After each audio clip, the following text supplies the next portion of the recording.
Hello बच्चों, कैसे हैं आप। बच्चों, आज हम पढ़ेंगे क्लास 10th सामाजिक अध्ययन के अंतर्गत भारत और समकालीन विश्व विषय का पहला अध्याय यूरोप में राष्ट्रवाद का उदय। हम आपको बताएंगे बच्चों इस पाठ से संबंधित प्रश्नों के उत्तर। तो चलिए शुरू करते हैं। सबसे पहला प्रश्न है यहाँ पर आपका, निम्नलिखित पर टिप्पणी लिखें। और किन पर लिखनी है?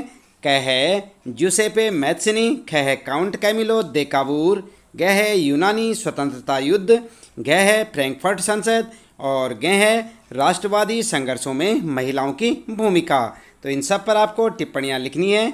तो आप कैसे लिखेंगे, चलिए जान लेते हैं। उत्तर में उत्तर लिखेंगे आप सबसे पहले क ज्यूसेपे मैत्सिनी, और यहाँ पर लिखना शुरू करेंगे। वह इटली का एक क्रांतिकारी था जिसका जन्म 1807 में जेनोवा में हुआ था। वह कार्बोनारी के गुप्त संगठन का सदस्य बन गया।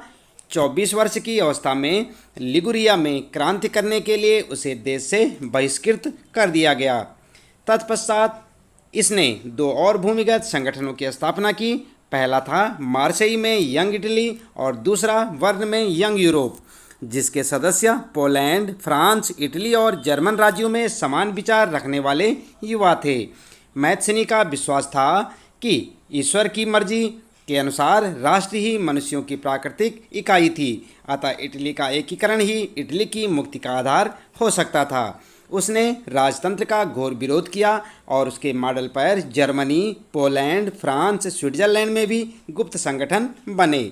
इसी कारण मैटरनिक ने उसके विषय में कहा कि वह हमारी सामाजिक व्यवस्था का सबसे खतरनाक दुश्मन है। आई बात समझ में? इस प्रकार से आप जुसेपे मैत्सिनी के बारे में टिप्पणी लिख सकते हैं। इसके बाद बच्चों आगे बात करते हैं काउंट कैमिलो दे काबूर के बारे में। कैसे लिखेंगे आप? तो यहाँ पर आप लिखेंगे count Camillo di Cavour Italy में मंत्री प्रमुख था, जिसने इटली के प्रदेशों को एकीकृत करने वाले आंदोलन का नेतृत्व किया। वैचारिक तौर पर न तो वह क्रांतिकारी था और न ही जनतंत्र में विश्वास रखने वाला। इतालवी अभिजात वर्ग के तमाम अमीर और शिक्षित सदस्यों की तरह वह इतालवी भाषा से कहीं बेहतर फ्रेंच बोलता था। अतः इटली के सम्राट विक्टर इमैनुएल ने उसे 1852 को सार्डिनिया पीडमोंट का प्रधानमंत्री बना दिया। उसने यहाँ पर आर्थिक, शैक्षिक, कृषि के विकास के लिए कार्य किए तथा सेना में सुधार किया। उसने फ्रांस व सार्डिनिया पीडमोंट के बीच एक कूटनीतिक संधि की। अपनी इन कूटनीतिक चालों के कारण उसने इटली की समस्याओं की तरफ यूरोपीय देशों का ध्यान आकर्षित किया। 6 जून 1861 ईस्वी में उसकी मृत्यु हो गई। फिर भी वह अपने उद्देश्यों को प्राप्त करने में सफल रहा, जिनके कारण 18 फरवरी 1861 ईस्वी में इटली की संसद ने विक्टर इमैनुएल को इटली का सम्राट घोषित किया तथा इटली का एकीकरण संभव हुआ। सार्डिनिया पीडमोंट 1859 यानी कि 1859 में ऑस्ट्रेलियाई बलों को हरा पाने में कामयाब हुआ। ठीक है, तो इस प्रकार से आप लिख सकते हैं यहाँ पर काउंट कैमिलो दे काबूर के बारे में। इसके बाद बच्चों आगे हमारे पास है गे वाला यूनानी स्वतंत्रता युद्ध। आप लिखेंगे यूनानी स्वतंत्रता युद्ध के बारे में। यहाँ पर आप लिख सकते हैं यूनानी स्वतंत्रता युद्ध ने पूरे यूरोप के शिक्षित अभिजात वर्ग में राष्ट्रीय भावनाओं का संचार किया। 15वीं सदी से यूनान ओटोमन साम्राज्य का हिस्सा था। यूरोप में क्रांतिकारी राष्ट्रवाद की प्रगति से यूनानियों का आज़ादी के लिए संघर्ष 1821 में आरंभ हो गया। यूनान में राष्ट्रवादियों को निर्वासन में रह रहे यूनानियों के साथ पश्चिमी यूरोप के अनेक लोगों का भी समर्थन मिला, जो प्राचीन यूनानी संस्कृति के प्रति सहानुभूति रखते थे। कवियों और कलाकारों ने यूनान को यूरोपीय सभ्यता का पालना बताकर प्रशंसा की और एक मुस्लिम साम्राज्य के विरुद्ध यूनान के संघर्ष के लिए जनमत जुटाया। अंग्रेज कवि लॉर्ड बायरन ने धन एकत्रित किया और बाद में युद्ध लड़ने भी गए, जहां 1824 में बुखार से उनकी मृत्यु हो गई। अंततः 1832 की कुस्तुनतुनिया की संधि ने यूनान को एक स्वतंत्र राष्ट्र की मान्यता दी। ठीक है, तो यहाँ पर आप लिख सकते हैं यूनानी स्वतंत्रता युद्ध के बारे में। इसके बाद बच्चों आगे बात करते हैं फ्रैंकफर्ट संसद के बारे में। आप क्या लिखेंगे? आप लिख सकते हैं जर्मन इलाकों में बड़ी संख्या में राजनीतिक संगठनों ने फ्रैंकफर्ट शहर में मिलकर एक सर्व जर्मन नेशनल असेंबली के पक्ष में मतदान का फैसला किया। 18 मई 1848 को 831 निर्वाचित प्रतिनिधियों ने एक सजे धजे जुलूस में जाकर फ्रैंकफर्ट संसद में अपना स्थान ग्रहण किया। यह संसद सेंट पॉल चर्च में आयोजित हुई। उन्होंने एक जर्मन राष्ट्र के लिए एक संविधान का प्रारूप तैयार किया। इस राष्ट्र की अध्यक्षता एक ऐसे राजा को सौंपी गई जिसे संसद के अधीन रहना था। जब प्रतिनिधियों ने पर्सा के राजा फ्रेडरिक विल्हेम चतुर्थ को ताज पहनाने की पेशकश की तो उसने उसे अस्वीकार कर उन राजाओं का साथ दिया जो निर्वाचित सभा के विरोधी थे। इस प्रकार जहां कुलीन वर्ग और सेना का विरोध बढ़ गया, वहीं संसद का सामाजिक आधार कमजोर हो गया। संसद में मध्यम वर्गों का प्रभाव अधिक था, जिन्होंने मजदूरों और कारीगरों की मांग का विरोध किया, जिससे वे उनका समर्थन खो बैठे। अंत में पर्सा के राजा के इनकार के कारण फ्रैंकफर्ट संसद के सभी निर्णय स्वतः समाप्त हो गए, जिससे उदारवादियों व राष्ट्रवादियों में निराशा हुई। पर्सा के सैनिकों ने क्रांतिकारियों को कुचल दिया, जिससे यह संसद भंग हो गई। ठीक है, तो इस प्रकार से आप यहाँ पर लिख सकते हैं फ्रैंकफर्ट संसद के बारे में। इसके बाद बच्चों आगे आप लिखेंगे राष्ट्रवादी संघर्षों में महिलाओं की भूमिका पर टिप्पणी। तो आप किस प्रकार से लिखेंगे? आप लिखेंगे राष्ट्रवादी संघर्षों के वर्षों में बड़ी संख्या में महिलाओं ने सक्रिय रूप से भाग लिया था। महिलाओं ने अपने राजनीतिक संगठन स्थापित किए, अखबार शुरू किए और राजनीतिक बैठकों और प्रदर्शनों में भाग लिया। इसके बावजूद उन्हें असेंबली के चुनाव के दौरान मताधिकार से वंचित रखा गया था। जब सेंट पॉल चर्च में फ्रैंकफर्ट संसद की सभा आयोजित की गई थी, तब महिलाओं को केवल प्रेक्षकों की हैसियत से दर्शक दीर्घा में खड़े होने दिया गया। ठीक है, तो यहाँ पर आप लिख सकते हैं राष्ट्रवादी संघर्षों में महिलाओं की भूमिका के बारे में। इसके बाद अब आता है बच्चों दूसरा प्रश्न आपका, और इसमें पूछा है फ्रांसीसी लोगों के बीच सामूहिक पहचान का भाव पैदा करने के लिए फ्रांसीसी क्रांतिकारियों ने क्या कदम उठाए। तो आप क्या लिखेंगे उत्तर? आप उत्तर में लिख सकते हैं बच्चों, प्रारंभ से ही फ्रांसीसी क्रांतिकारियों ने ऐसे अनेक कदम उठाए जिनसे फ्रांसीसी लोगों में एक सामूहिक पहचान की भावना उत्पन्न हो सकती थी। और ये कदम कौन कौन से थे, आइए देख लेते हैं। आप साथ साथ लिखेंगे। ये कदम निम्नलिखित थे। नंबर 1, पितृभूमि और नागरिक जैसे विचारों ने एक संयुक्त समुदाय के विचार पर बल दिया, जिसे एक संविधान के अंतर्गत समान अधिकार प्राप्त थे। दूसरा लिखेंगे आप, एक नया फ्रांसीसी झंडा चुना गया जिसने पहले के राष्ट्रध्वज की जगह ले ली। अगला पॉइंट लिखेंगे यहाँ पर तीसरा, स्टेट जनरल का चुनाव सक्रिय नागरिकों के समूह द्वारा किया जाने लगा और उसका नाम बदलकर नेशनल असेंबली कर दिया गया। चौथा पॉइंट लिखेंगे बच्चों, नई स्तुतियाँ रची गई, शपथें ली गई, शहीदों का गुणगान हुआ और यह सब राष्ट्र के नाम पर हुआ। अगला पॉइंट है पांचवा, एक केंद्रीय प्रशासनिक व्यवस्था लागू की गई जिसने अपने भूभाग में रहने वाले सभी नागरिकों के लिए समान कानून बनाए। छठा पॉइंट है बच्चों, आंतरिक आयात निर्यात शुल्क समाप्त कर दिए गए और भार तथा नापने की एक समान व्यवस्था लागू की गई। सातवां पॉइंट लिखेंगे आप, क्षेत्रीय बोलियों को हतोत्साहित किया गया और पेरिस में फ्रेंच जैसी बोली और लिखी जाती थी वही राष्ट्र की साझा भाषा बन गई। इसके बाद यहाँ पर जो है आता है आपका तीसरा प्रश्न, और यहाँ पर मारियान और जर्मनिया कौन थे, जिस तरह उन्हें चित्रित किया गया उसका क्या महत्व था। यहाँ पर आपको उत्तर किस प्रकार से लिखना है, चलिए देख लेते हैं। उत्तर आप लिखेंगे, फ्रांसीसी क्रांति के समय कलाकारों ने स्वतंत्रता, न्याय और गणतंत्र जैसे विचारों को व्यक्त करने के लिए नारी प्रतीकों का सहारा लिया। इनमें मारियन और जर्मेनिया अत्यधिक प्रसिद्ध हैं। जान लेते हैं यहाँ पर मारियन के बारे में। तो यहाँ पर लिखेंगे आप मारियन और हेडिंग डाल के लिखेंगे, यह लोकप्रिय ईसाई नाम है, अतः फ्रांस ने अपने स्वतंत्रता के नारी प्रतीक को यही नाम दिया। यह छविजन राष्ट्र के विचार की प्रतीक थी। इसके चिन्ह स्वतंत्रता व गणतंत्र के प्रतीक लाल टोपी, तिरंगा और कलगी थे। मारियन की प्रतिमाएं सार्वजनिक चौराहों और अन्य महत्वपूर्ण स्थानों पर लगाई गई ताकि जनता को राष्ट्रीय एकता के राष्ट्रीय प्रतीक की याद आती रहे और वह उससे अपनी तादात्म्यता अर्थात तालमेल स्थापित कर सके। मारियन की छवि सिक्कों व डाक टिकटों पर अंकित की गई थी। ठीक है, तो इस प्रकार से आप यहाँ पर लिख सकते हैं तीसरे प्रश्न के उत्तर में मारियोन के बारे में, और आगे लिखेंगे यहाँ पर जर्मेनिया के बारे में, तो लिखेंगे आप जर्मेनिया और हेडिंग डाल के लिखेंगे यह जर्मन राष्ट्र की नारी रूपक थी। चाक्षुष अभिव्यक्तियों में वह बलूत वृक्ष के पत्तों का मुकुट पहनती है क्योंकि जर्मनी में बलूत वीरता का प्रतीक है। उसने हाथ में जो तलवार पकड़ी हुई थी उस पर यह लिखा हुआ है, जर्मन तलवार जर्मन राइन की रक्षा करती है। ठीक है, इसे आप इन्वर्टेड कॉमास के अंदर लिख सकते हैं बच्चों। इस प्रकार जर्मेनिया जर्मनी में स्वतंत्रता, न्याय और गणतंत्र की प्रतीक बनकर उभरी एक नारी छवि थी। आई बात समझ में? तो इस प्रकार आप लिखते चले जाएं, साथ साथ याद भी करें बच्चों। फिर आता है आपका चौथा प्रश्न, और यहाँ पर कहा है जर्मन एकीकरण की प्रक्रिया का संक्षेप में पता लगाएं। किस प्रकार से आप इसका उत्तर देंगे, चलिए देख लेते हैं। उत्तर में लिखेंगे जर्मनी के एकीकरण की प्रक्रिया के महत्वपूर्ण चरण इस प्रकार हैं, और कौन कौन से हैं पॉइंट में लिखेंगे। नंबर 1, जर्मनी एकीकरण की मांग के दौरान संविधान, प्रेस की स्वतंत्रता और संगठन बनाने की आज़ादी जैसे सिद्धांतों का विकास हुआ। दूसरा पॉइंट लिखें बच्चों, संसदीय व्यवस्था स्थापित करने की पृष्ठभूमि तैयार की जाने लगी। और तीसरा पॉइंट लिखेंगे जर्मन लोगों में 1848 ईस्वी से ही राष्ट्रीय भावना जागृत हो गई थी। इसमें यहाँ के मध्यम वर्ग का योगदान अधिक है। चौथा पॉइंट लिखेंगे उदारवादी विचारधारा के लोगों ने राजशाही और फौजों का कड़ा मुकाबला किया जिसमें वे सफल भी हुए। अगला है पांचवा पॉइंट आपके लिए, इस प्रक्रिया में प्रशा के बड़े भूस्वामियों ने भी अपना पूर्ण सहयोग दिया। छठा पॉइंट लिखेंगे प्रशा ने इस राष्ट्रीय एकीकरण आंदोलन का नेतृत्व संभाला और उसे नया स्वरूप और नई दिशा प्रदान की।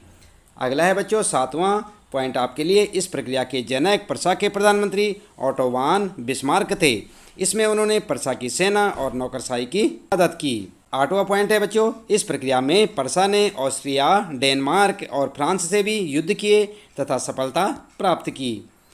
नौवां पॉइंट लिख सकते हैं आप, 18 जनवरी 1871 ईस्वी में प्रशा के राजा काइजर विलियम प्रथम को जर्मनी का सम्राट घोषित किया गया, जिससे जर्मनी के एकीकरण की प्रक्रिया और अधिक सरल हो गई। इसके बाद लिखेंगे 10वां पॉइंट, वर्साय के महल के शीश महल यानी कि हॉल ऑफ मिरर्स में जर्मन राजकुमारों, सेना के प्रतिनिधियों और प्रमुख मंत्री बिस्मार्क ने जर्मन सम्राट काइजर विलियम प्रथम के नेतृत्व में नवीन जर्मन साम्राज्य निर्माण की महत्वपूर्ण घोषणा की। आई बात समझ में? इस प्रकार से आगे लिखते जाएंगे आप। 11वां पॉइंट लिखेंगे इस प्रकार जर्मन राष्ट्र का एकीकरण हुआ, और 12वां पॉइंट है इस प्रक्रिया में प्रशा राज्य एक प्रमुख शक्ति का केंद्र बना। तो इस प्रकार से आप अपने इस चौथे प्रश्न का उत्तर लिख सकते हैं बच्चों। काफ़ी लंबे उत्तर हैं लेकिन इन्हें आप अच्छे से लिखें, सोच समझ कर इन्हें याद भी करें साथ साथ। पांचवा प्रश्न आता है बच्चों, फिर अपने शासन वाले क्षेत्रों में शासन व्यवस्था को ज़्यादा कुशल बनाने के लिए नेपोलियन ने क्या बदलाव किए। किसकी बात हो रही है? नेपोलियन की बात। और उत्तर में आप इस प्रकार से लिखेंगे, उत्तर लिखेंगे नेपोलियन के नियंत्रण में जो क्षेत्र आया वहाँ उसने अनेकों सुधारों की शुरुआत की। उनके द्वारा किए गए सुधार निम्नलिखित थे। और क्या क्या सुधार थे जो नेपोलियन ने किए थे? पहला लिखेंगे पॉइंट बनाकर, प्राचीन सामाजिक, राजनीतिक, धार्मिक व्यवस्था को नष्ट किया गया। दूसरा पॉइंट लिखेंगे सामाजिक समानता स्थापित करने के लिए निम्न व उच्च वर्ग के भेद को खत्म किया गया। तीसरा पॉइंट लिखेंगे 1804 की नेपोलियन संहिता ने जन्म पर आधारित विशेष अधिकार समाप्त कर दिए थे। उसने कानून के समक्ष समानता और संपत्ति के अधिकार को सुरक्षित बनाया। अगला पॉइंट है बच्चों, चौथा पॉइंट आप लिख सकते हैं, समान कर प्रणाली लागू की गई। प्रतिष्ठा मंडल की स्थापना करके विद्वानों, कलाकारों व देशभक्तों को सम्मानित किया गया। अगला है फिर पांचवां पॉइंट, डच गणतंत्र। स्विट्जरलैंड, इटली और जर्मनी में नेपोलियन ने प्रशासनिक विभाजनों को सरल बनाया। छठा पॉइंट लिखेंगे सामंती व्यवस्था को खत्म किया और किसानों को भू दासत्व और जागीरदारी शुल्कों से मुक्ति दिलाई। सातवां पॉइंट लिखेंगे बच्चों, शहरों में कारीगरों के श्रेणी संघों के नियंत्रण को हटा दिया गया। यातायात और संचार व्यवस्थाओं का सुधार किया गया।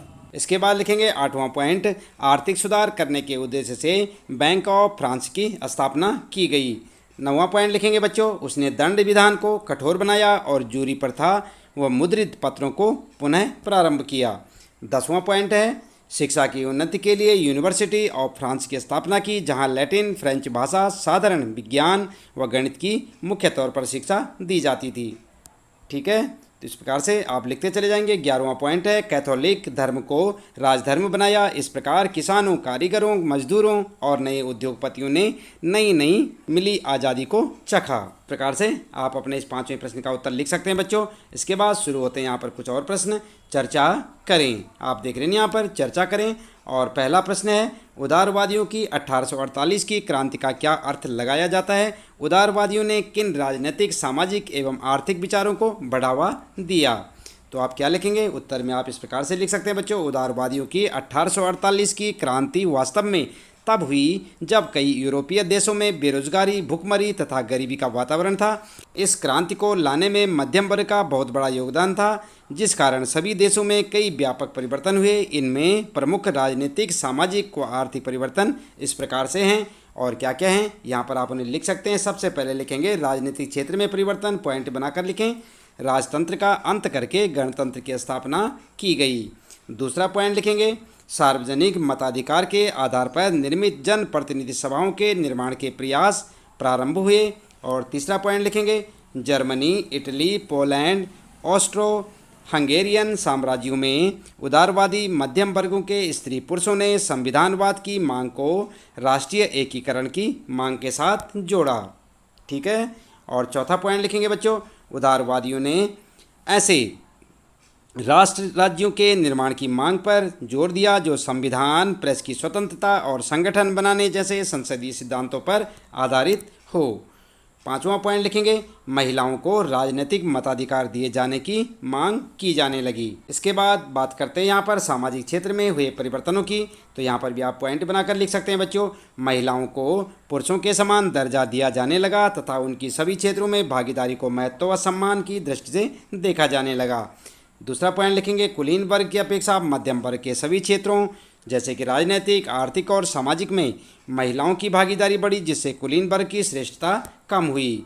अगला पॉइंट लिखेंगे बच्चों, आर्थिक क्षेत्र में क्या क्या परिवर्तन हुए। तो यहाँ पर लिखेंगे आप हेडिंग डाल के आर्थिक क्षेत्र में हुए परिवर्तन। और पॉइंटों में लिखेंगे, मजदूरों और कारीगरों ने भी अपनी मांगों के लिए प्रदर्शन व आंदोलन का मार्ग अपनाया। दूसरा पॉइंट लिखेंगे, भूदास्ता और बंधुआ मजदूरों का अंत किया गया। तीसरा पॉइंट लिखेंगे, बाजारों की मुक्ति, चीज़ों तथा पूंजी के स्वतंत्र आदान प्रदान की मांग ने जोर पकड़ा ताकि व्यापारिक उन्नति के मार्ग खुलें। आई बात समझ में? तो इस प्रकार से आप इस पहले प्रश्न का उत्तर लिख सकते हैं चर्चा करें में। दूसरा प्रश्न है बच्चों, यूरोप में राष्ट्रवाद के विकास में संस्कृति के योगदान को दर्शाने के लिए 3 उदाहरण दें। तो यहाँ पर आप उत्तर में लिख सकते हैं। उत्तर लिखेंगे, राष्ट्रवाद के विकास में नवीन परिस्थितियों जैसे कि युद्ध, क्षेत्रीय विस्तार, शिक्षा आदि को जितना योगदान रहा है उतना ही योगदान संस्कृति का भी रहा है। इसके कई उदाहरण हमें इतिहास में मिलते हैं। इसमें से कुछ इस प्रकार से हैं, आप इन्हें लिख सकते हैं बच्चों। जैसे कि सबसे पहले लिखेंगे आप फ्रेडरिक सार्यू का यूटोपिया। और यहाँ पर हेडिंग डाल के लिखेंगे, 1848 ईस्वी में फ्रांस के फ्रेडरिक सार्यू ने 4 चित्रों की एक श्रृंखला बनाई, जिसके द्वारा विश्वव्यापी प्रजातांत्रिक और सामाजिक गणराज्यों के स्वप्न को साकार रूप देने का प्रयास किया गया। उसने कल्पना पर आधारित आदर्श राज्य और समाज यूटोपिया को दर्शाया। इन चित्रों में सभी स्त्री, पुरुषों और बच्चों को स्वतंत्रता की प्रतिमा की वंदना करते हुए दिखाया गया है, जिनके हाथ में मशाल व मानव के अधिकारों का घोषणा पत्र है। इनमें उनकी पोशाकों को भी राष्ट्रीय आधार देने के लिए एक जैसी रखी गई तिरंगे झंडे, भाषा और राष्ट्रगान द्वारा भी राष्ट्र राज्य के रूप को प्रकट करने का प्रयास किया गया है। तो इस प्रकार से आप लिख सकते हैं यहाँ पर सबसे पहले फ्रेडरिक सार्यू का यूटोपिया के बारे में। इसके बाद आगे बात करते हैं कार्ल कैस्पर फ्रिटज का स्वतंत्रता के वृक्ष का रोपण। और इसमें क्या लिखेंगे आप यहाँ पर हेडिंग डाल के लिख सकते हैं बच्चों, जर्मन चित्रकार कार्ल कैस्पर फ्रिटज ने स्वतंत्रता के वृक्ष का रोपण करते हुए एक चित्र बनाया है। इसकी पृष्ठभूमि में फ्रेंच सेनाओं को ज्वेलेनकन राज्य पर कब्जा करते हुए दिखाया गया है। इसमें फ्रांसीसी सैनिकों को नीली, सफ़ेद और लाल पोशाकों में दिखाया गया है, जो वहां के नागरिकों का दमन कर रहे हैं, जैसे किसी किसान की गाड़ी छीन रहे हैं, कुछ महिलाओं को तंग कर रहे हैं या किसी को घुटने के बल बैठने पर मजबूर कर रहे हैं। अतः शोषितों द्वारा जो स्वतंत्रता का वृक्ष रोपते हुए दर्शाया गया है, उस पर एक तख्ती लगी है जिस पर जर्मन में लिखा हुआ है, हमसे आज़ादी और समानता ले लो। यह मानवता का आदर्श रूप है। यह एक तरह से फ्रांसीसियों पर किया गया व्यंग था, क्योंकि वे कहते थे कि जहां जाते हैं वहां राजतंत्र का अंत करके नई आदर्श व्यवस्था कायम करते हैं, यानी वे मुक्तिदाता हैं। आई बात समझ में? इस प्रकार से आप लिख सकते हैं यहाँ पर कार्ल कैस्पर फ्रिट्ज का स्वतंत्रता के वृक्ष का रोपण के बारे में। इसके बाद बच्चों आगे आप लिखेंगे यूजीन देलाकोवा की द मसैकर एट कियास के बारे में, और यहाँ पर आप लिख सकते हैं फ्रांस के रूमानीवादी चित्रकार देलानोवा ने एक चित्र बनाया था। उसमें उस घटना को चित्रित किया गया है जब तुर्कों ने 20,000 यूनानियों को मार डाला था। इसे कियास द्वीप कहा जाता है। इसमें महिलाओं व बच्चों की पीड़ा को केंद्र बिंदु बनाया गया है, जिसे चटकीली रंगों से रंगा गया है ताकि देखने वालों की भावनाएं जागृत हों और उनके मन में यूनानियों के प्रति सहानुभूति उत्पन्न हो। इस प्रकार कलाकारों ने अपनी रचनाओं के माध्यम से राष्ट्रवाद को उभारा और संस्कृति का इसमें महत्वपूर्ण योगदान रहा।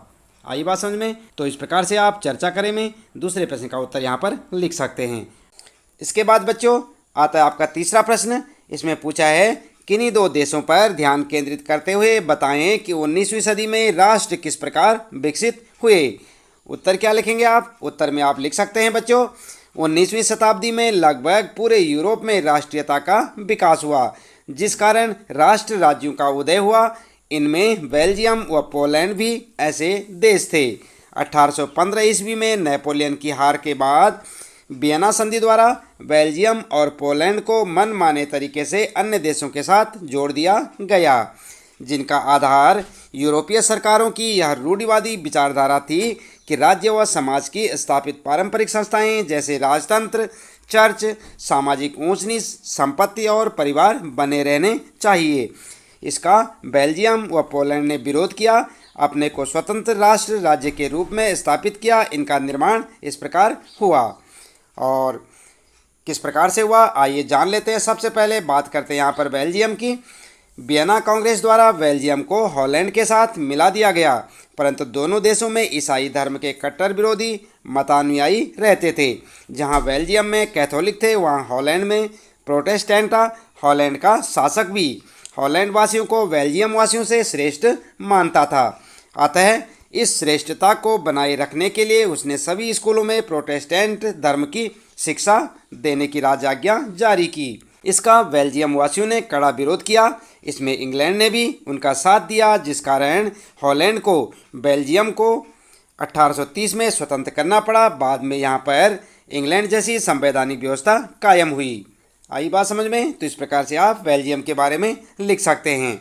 आगे बात करते हैं बच्चों पोलैंड के बारे में। तो यहाँ पर लिखेंगे पोलैंड और हेडिंग डालकर लिखेंगे वियना संधि द्वारा ही पोलैंड को दो भागों में बांटा गया और इसका बड़ा भाग रूस को इनाम के तौर पर दे दिया गया।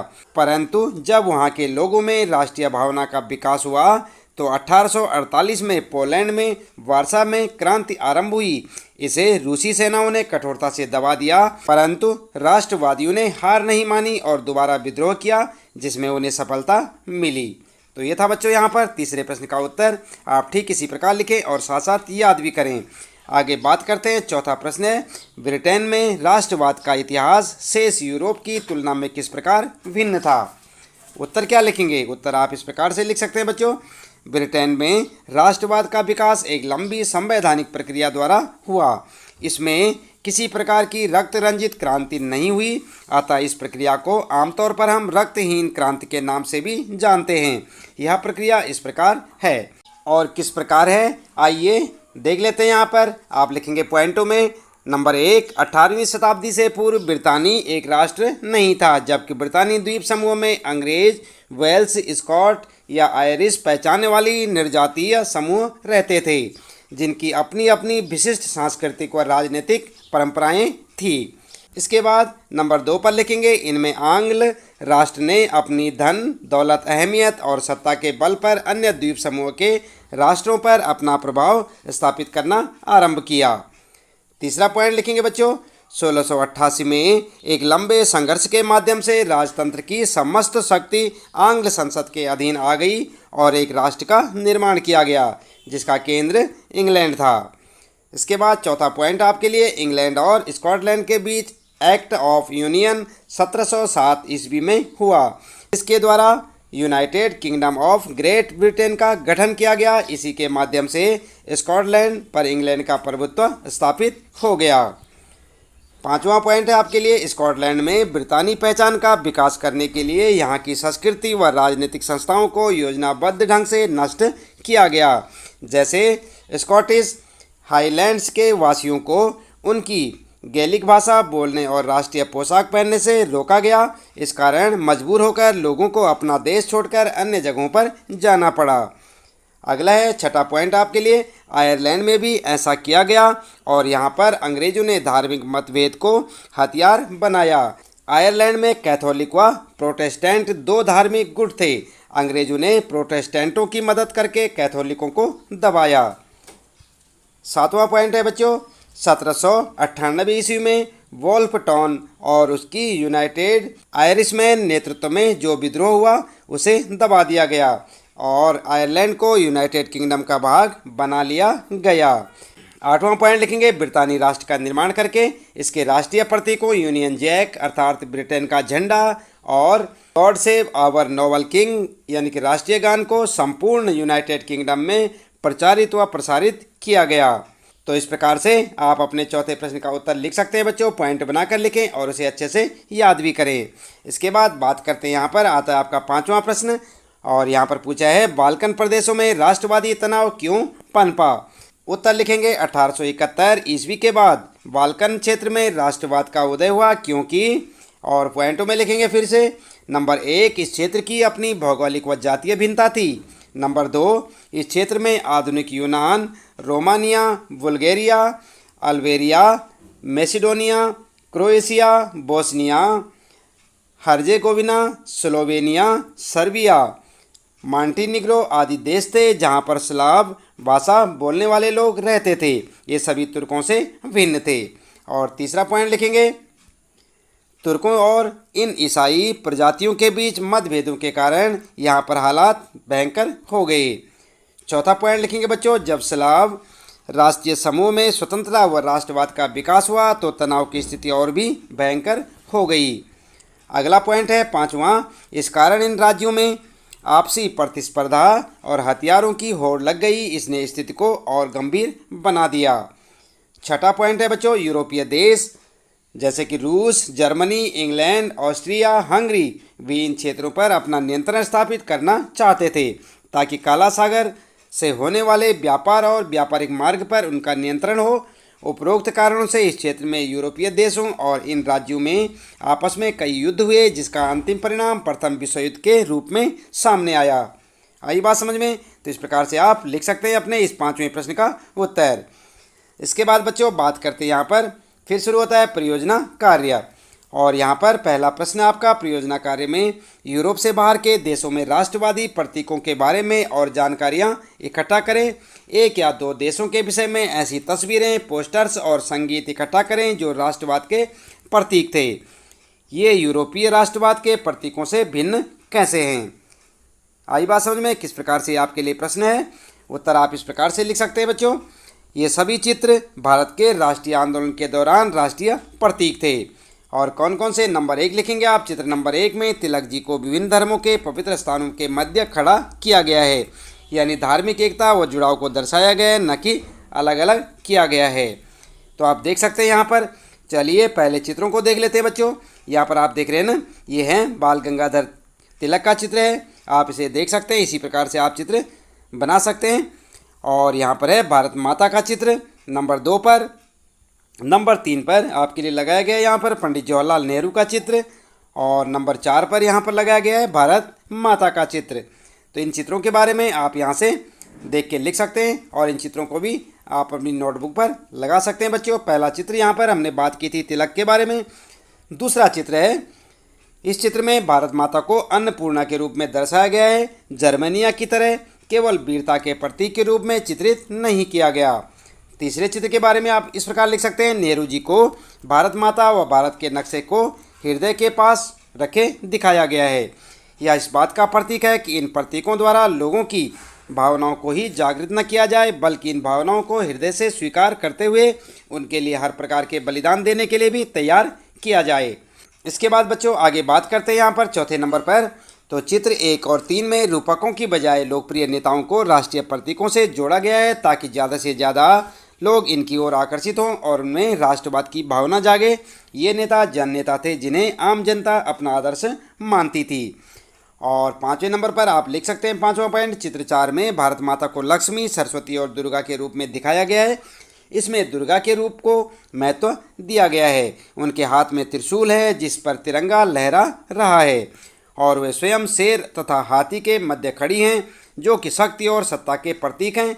यह चित्र भी यूरोपीय प्रतीकों से भिन्न है क्योंकि इसमें आध्यात्मिकता के गुण को आधार बनाकर विजय प्राप्त करने की कामना की गई है। ठीक है, इस प्रकार से आप लिख सकते हैं यहाँ पर परियोजना कार्य में बच्चों, और इस प्रकार से आप चित्र बना सकते हैं, चाहे अपनी पाठ्य पुस्तक से फोटो स्टेट करके अपनी नोटबुक पर लगा सकते हैं।